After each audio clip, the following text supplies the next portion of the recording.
Le billet de 1000, un film de 1934 de Marc Didier et Yves Mirande.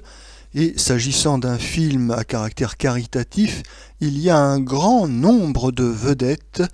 Au générique, alors Gaby Morlet, Françoise Roset, Marcel Génia, René Saint-Cyr, Alice Tissot, Paulette Dubost, Lucien Barou, Constant Rémy, Gabriel Signoret, Armand Bernard, Frédéric Duvallès, Raymond Cordy, Julien Carrette, Georges Milton, Marcel Vallée, Claude Dauphin et Pierre Alcover.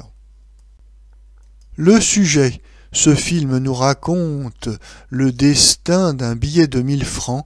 Alors 1000 francs, il faut savoir que cela représentait en 1934 environ les 2/3 du salaire mensuel d'un ouvrier.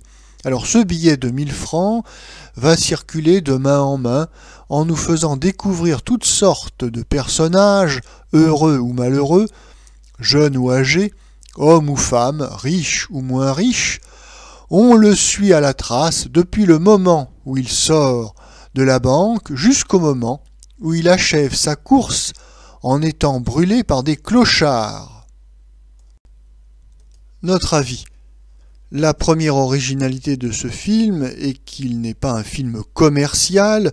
Le billet de 1000, c'est un film tourné au bénéfice d'une bonne œuvre, celle de la Caisse de secours des professionnels de la presse cinématographique. C'est d'ailleurs la raison pour laquelle il y a autant de grandes vedettes au générique de ce film.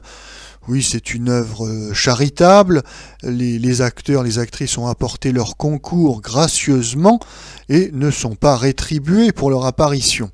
Alors d'ailleurs, je parlais de générique, c'est inexact car la deuxième originalité de ce film, c'est que le nom des acteurs et des actrices n'est pas mentionné au début du film, dans le générique justement, comme c'est habituellement le cas.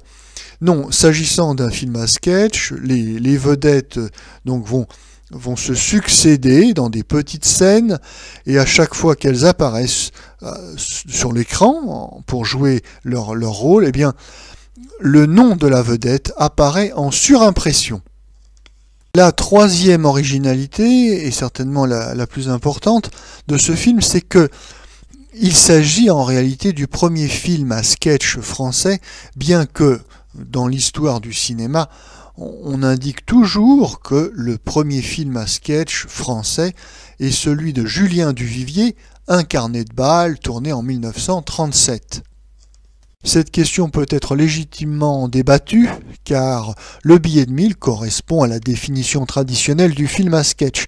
D'une part, nous avons un fil rouge, c'est-à-dire le billet de 1000 qui passe de main en main, et qui va donc servir à introduire, et c'est là le deuxième élément, toute une série de petites histoires, de sketchs qui vont être interprétés par de grandes vedettes. Mais le billet de 1000 est plutôt un catalogue de petites séquences, de petites scénettes, qu'un véritable film à sketch.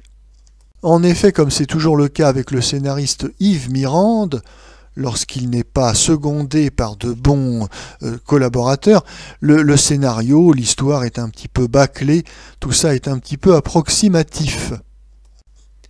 Comme le disait François Vineuil, Yves Mirande est avant tout un auteur paresseux et opportuniste. Yves Mirande n'a rien inventé, le premier film à sketch du cinéma parlant, c'est un film américain de 1932, Si j'avais 1 million. Par ailleurs, le scénario de Yves Mirande est très artificiel, très superficiel, il n'y a pas d'unité dans le film, c'est pour ça qu'il convient mieux de parler de film catalogue, mettant en valeur un certain nombre de vedettes dans le cadre donc d'une œuvre charitable. Le film de Duvivier de 1937, Un carnet de bal, est très bien construit, très bien équilibré.